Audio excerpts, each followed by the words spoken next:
Shalom adik-adik. Sekarang kita ingin mendengarkan firman Tuhan, tapi sebelum itu mari kita berdoa. Selamat pagi ya Tuhan, kami datang ke dalam hadirat-Mu.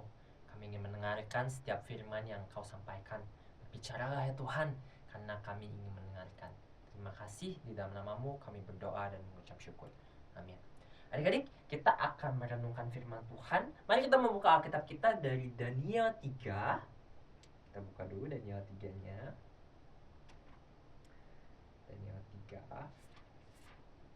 ayat yang ke-16 sampai yang ke-18. Kakak akan bacain buat adik-adik semua. Adik-adik bisa dengerin ya. 1, 2, 3. Sadrak, Mesak, dan Abednego menjawab Raja Nebukadnezar, "Tidak ada gunanya kami memberi jawab kepada Tuhan dalam hal ini. Jika Allah kami yang kami puja sanggup melepaskan kami, Ia akan melepaskan kami dari perapian yang menyala-nyala itu dan dari tanganmu ya Raja. Tetapi seandainya tidak, hendaklah Tuhanku mengetahui ya Raja, bahwa kami tidak akan memuja dewa Tuhanku dan tidak akan menyembah patung emas yang Tuhanku dirikan itu." Adik-adik, siapa di sini yang pernah terbakar? Pasti enggak semua dari kita pernah ngerasain terbakar. Tapi setiap orang yang pernah ngerasain terbakar itu tuh tahu gimana nggak enaknya rasa terbakar tersebut. Kakak waktu itu pernah terbakar di setrika. Kaki kakak kena setrika, tangan kakak kena setrika. Dan apa yang terjadi, adik-adik? Panas banget. Itu tuh kayak disiksa. Karena rasanya itu tuh nggak hilang sama 1 menit, tapi 20 menit, tapi bisa sampai 1 jam rasa bakar yang ada. Jadi terbakar itu tuh nggak enak. Mau itu di kaki, mau itu di tangan, semuanya nggak enak. Apalagi kalau seluruh tubuh itu tuh terbakar. Bagaimana rasa tersiksanya ya adik-adik? Tapi adik-adik, pernah gak dengar sebuah cerita di mana ada 1 orang, tidak, ada 3 orang yang ketika dia dimasukkan ke dalam perapian yang begitu menyala, dia nggak terbakar. Jubah mereka tetap utuh, bahkan rambutnya pun tidak terbakar satu helai pun. Adik-adik, cerita, fakta, historis yang kita telah dengar tersebut bermula-mula ketika Raja Nebukadnezar, seseorang yang sangat-sangat dipuja, datang kepada Israel dan Yehuda, lalu membawa orang-orang di sana ke dalam pembuangan. Tiba-tiba di dalam suara, di dalam kebegahan tempat pembuangan, ada suara alat-alat musik yang berbunyi, dan segala musikannya berbunyi. Tiba-tiba adik-adik, semua orang berlutut lalu menyembah kepada patung emas. Adik-adik, ternyata pada masa itu Raja Nebukadnezar memberikan sebuah perintah kepada setiap orang yang ada di sana. Jikalau kamu mendengar suara alat-alat musik yang akan kubunyikan, kalian harus menyembah patung emas yang telah aku buat.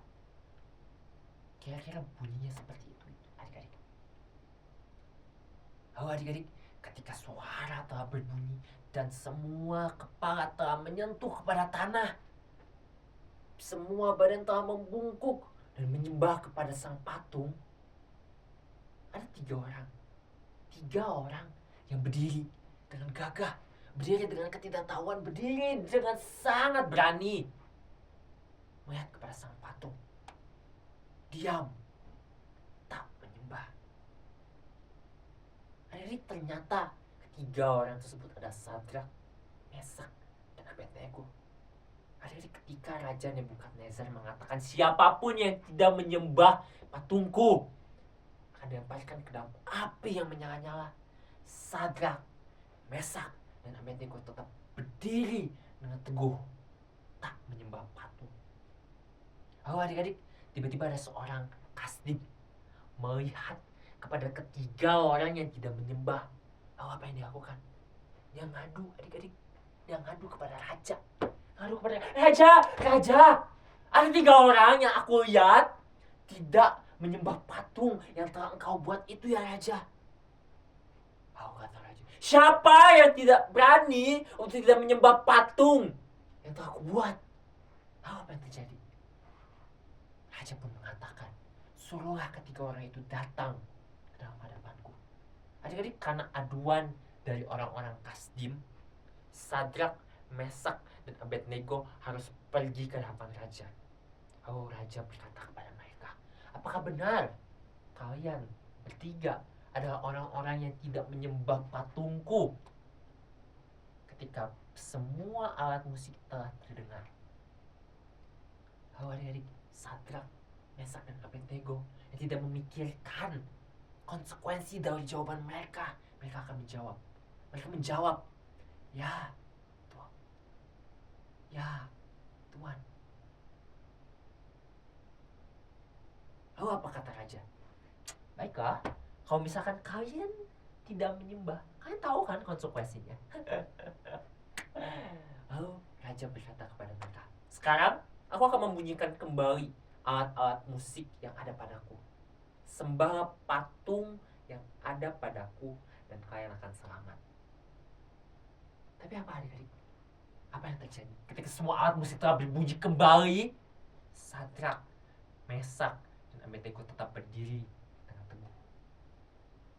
Tidak menyembah patung yang telah dibuat Raja Nebukadnezar. Adik-adik, raja pun berkata kepada mereka, dewa mana yang bisa melepaskan kamu sekalian dari hadapan? Adik-adik, di dalam kepasrahan, tidak. Oh, kakak ada di sana, kakak pasti akan pasrah gitu ya. Tapi adik-adik, Sadrak, Mesak, dan Abednego di dalam antara kematian dan kehidupan mereka, mereka menjawab kepada Raja Nebukadnezar yang bisa saja melemparkan mereka ke dalam perapian yang menyala-nyala. Mereka mengatakan, Raja, Allah yang kami puja adalah Allah yang bisa melepaskan kami dari perapian yang menyala-nyala.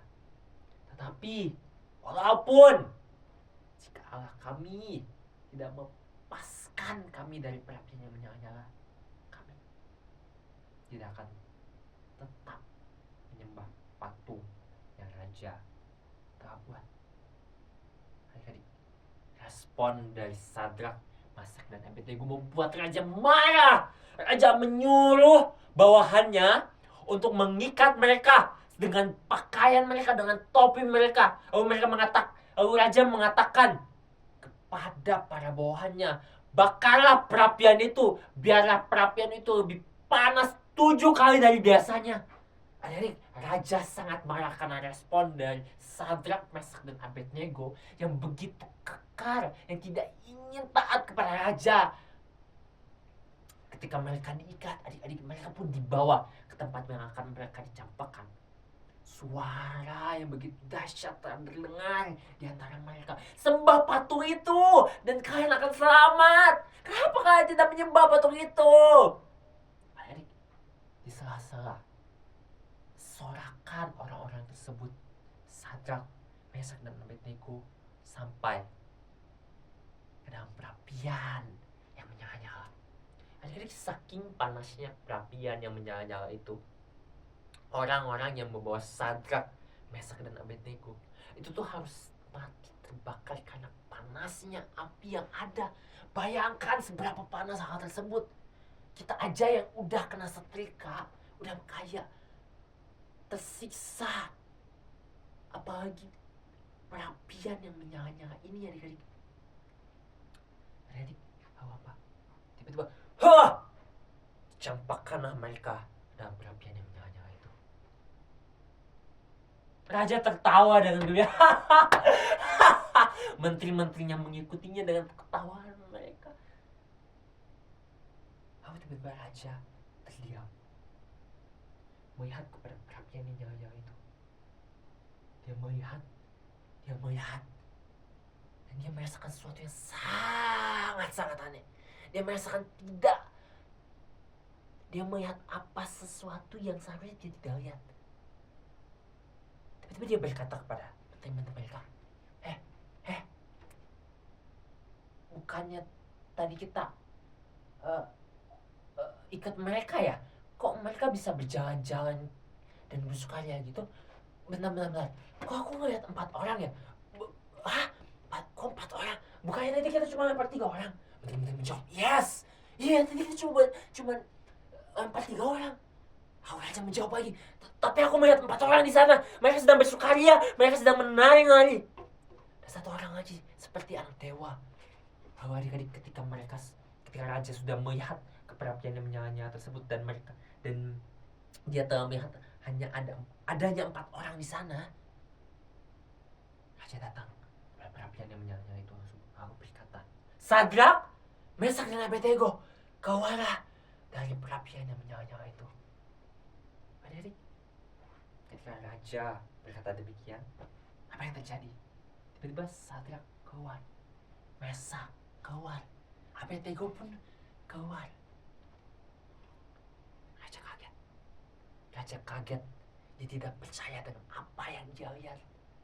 3 orang yang dilemparkan ke dalam perapian yang menyala-nyala lebih dari 7 kali dari perapian yang biasanya. Selamat. Tanpa adanya luka goresan, tanpa adanya luka bakar, tanpa baju yang terbakar, bahkan 1 helai rambut pun yang tidak terbakar. Wow.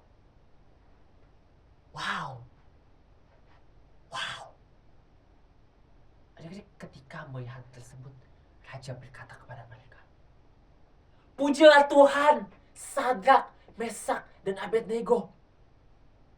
Pujilah dia, karena dia telah menyelamatkan Sadrak, Mesak, dan Abednego. Adik-adik, bukankah karena kesetiaan dari Sadrak, Mesak, dan Abednego mereka bisa selamat dari perapian yang menyala-nyala tersebut? Bukankah karena kesetiaan dari Sadrak, Mesak, dan Abednego rambut mereka tidak terbakar 1 helai pun di dalam perapian yang sangat-sangat menyala itu? Bukankah karena kesetiaan Sadrak, Mesak, dan Abednego yang tidak menyembah patung emas yang dibuat Raja Nebukadnezar, raja bisa berkata, pujilah Tuhan mereka. Adik-adik, bukankah kita seharusnya mempunyai iman, mempunyai kesetiaan yang sama seperti Sadrak, Mesak, dan Abednego? Mereka sangat percaya kepada Tuhan mereka. Mereka memberikan segala-galanya untuk kesetiaan mereka. Adik-adik, bahkan di antara kematian dan kehidupan yang terjadi, Sadrak, Mesak, dan Abednego masih bisa setia. Bukankah itu kesetiaan yang Tuhan inginkan dalam hidup kita? Kesetiaan yang sampai-sampai kita harus memberikan nyawa kita agar tetap setia. Adik-adik, ketika Raja Nebukadnezar menyuruh mereka untuk menyembah patung emas sekali lagi, apa yang dia katakan? Apa yang Sadrak, Mesak, dan Abednego katakan? Mereka mengatakan, Raja, Allah yang kami sembah adalah Allah yang bisa menyelamatkan kami dari perapian yang menyala-nyala itu. Namun, jika Allah kami tidak menyelamatkan kami dari perapian yang menyala-nyala itu, kami tetap tidak akan menyembah patung yang telah Raja buat. Adik-adik, kesetiaan bukan bicara soal diselamatkan dan tidak diselamatkan. Kesetiaan berbicara soal apakah kamu mau memegang hal tersebut, bahkan kamu sampai harus mati. Jadi apa yang terjadi kalau misalkan Sadrak, Mesak, dan Abednego tidak diselamatkan Tuhan? Bukankah mereka masih setia kepada Tuhan? Kesetiaan akan membuahkan hasil. Dan hasil jika mereka tidak selamat adalah mereka akan bersama-sama dengan Tuhan di dalam kekekalan, bukan? Tapi di dalam cerita ini mereka membuahkan hasil, yaitu apa? Diselamatkan di dalam perapian yang menyala-nyala, yang begitu panas, karena kesetiaan mereka terhadap Tuhan dengan tidak menyembah patung emas yang ada pada mereka. Adik-adik,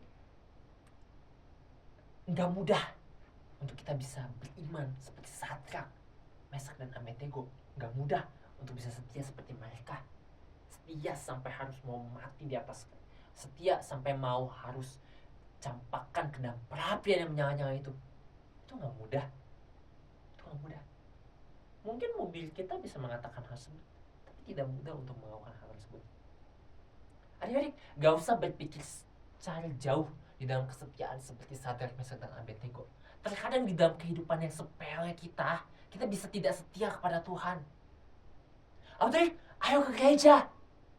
Bentar mah, ini TV-nya mau selesai nih, gak bisa di pause. Ya nanti ya, minggu depan deh kita ke gereja. Adik, ayo kita baca Alkitab. Gak ada waktu lagi nanti kita buat baca Alkitab. Tapi gamesnya gak bisa di stop. Adik-adik, terkadang kita lebih mementingkan sesuatu yang kita senangi, sesuatu yang kita sukai, daripada sesuatu yang kita butuhkan, yaitu firman Tuhan. Terkadang kita tidak setia dengan apa yang kita lakukan di dalam keseharian kita. Gak mudah untuk bisa seperti Sadrak, Mesak, dan Abednego. Tapi adik-adik, sekarang kakak mengajak kita semua untuk ayo setia seperti Sadrak, Mesak, yang Abednego, yang setia, tidak menyembah patung emas yang ada pada hadapan mereka. Yang walaupun dia tahu konsekuensi apa yang terjadi ketika mereka harus tidak menyembah patung tersebut, tetapi mereka tetap tidak menyembah patung tersebut. Kesetiaan yang dibutuhkan. Adik-adik, gak usah setia seperti Sadrak, Mesak, dan Abednego dulu. Kita mau setia di dalam hal-hal kecil dulu di dalam hidup kita. Setia di dalam mengerjakan tugas. Setia di dalam melakukan segala tanggung jawab yang Tuhan telah kerjakan, yang Tuhan telah berikan kepada kita. Setia di dalam setiap hal yang Tuhan pengen kita lakukan. Setia di dalam papa mama. Ketika kita ulangan, kita tahu bahwa nyontek itu tuh dosa. Tapi ada kertas yang bisa kita ambil dan jawabannya bisa kita ambil. Tapi kita mau setia kepada Tuhan. Kita gak mau mengambil kertas tersebut dan melihat jawabannya. Kita mau mengerjakannya sesuai apa yang kita bisa.